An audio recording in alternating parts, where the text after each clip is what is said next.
नमस्कार बंधुरा स्वागत दुनियाते सबाइके वेलकाम जानाई। आज बानाबो अल्प मशलाय और अल्प टाइमे सादा आलुर तरकारी तार संगे सादा लुचि।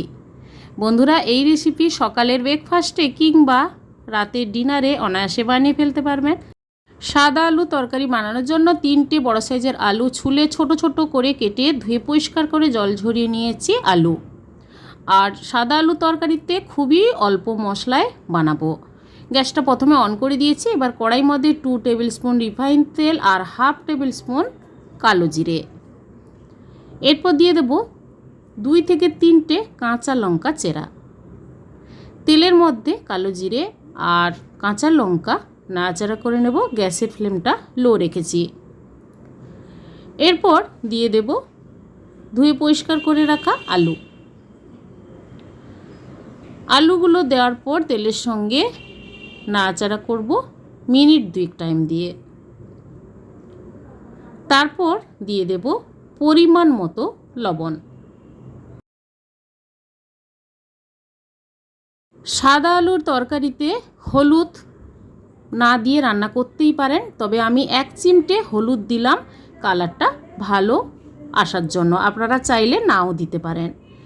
এবার আরও মিনিট 3 টাইম দিয়ে তেলের মধ্যে কিন্তু ভালোভাবে লাল করে আলুটা ভেজে নিতে হবে।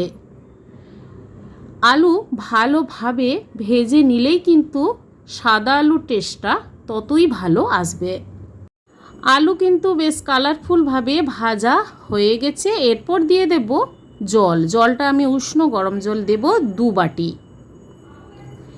এরপর নাড়াচাড়া করে ঢাকা দিয়ে মিনিট 7 রেখে দেবো। 7 মিনিট পর ঢাকাটা খুলে নিলাম। আপনাদের দেখাচ্ছি আলুটা খুব সুন্দরভাবে নরম হয়ে গেছে।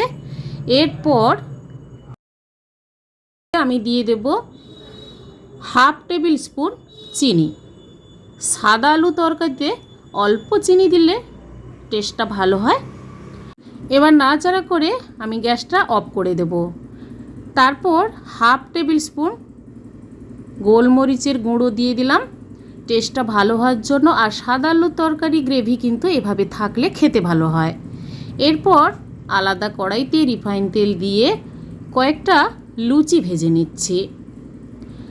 তারপর গরম গরম সার্ভ করে নিচ্ছি সাদা আলুর তরকারি আর তার সঙ্গে লুচি। বন্ধুরা, আজকের এই সাদা আলুর তরকারি রেসিপি আপনাদের কেমন লেগেছে কমেন্ট করে জানাবেন, লাইক করবেন আর আমার চ্যানেলটি বন্ধুরা সাবস্ক্রাইব করে নেবেন। পাশে থাকা বেল আইকন প্রেস করবেন। আমার চ্যানেলে যখন কোনো নতুন রেসিপি দেব আপনাদের কাছে নোটিফিকেশান খুব সহজে পৌঁছে যাবে। তাহলে বন্ধুরা আজ এই পর্যন্ত, আবার হাজির হব যে কোনো সময় আপনাদের কাছে। সবাই ভালো থাকুন, সুস্থ থাকুন। ধন্যবাদ।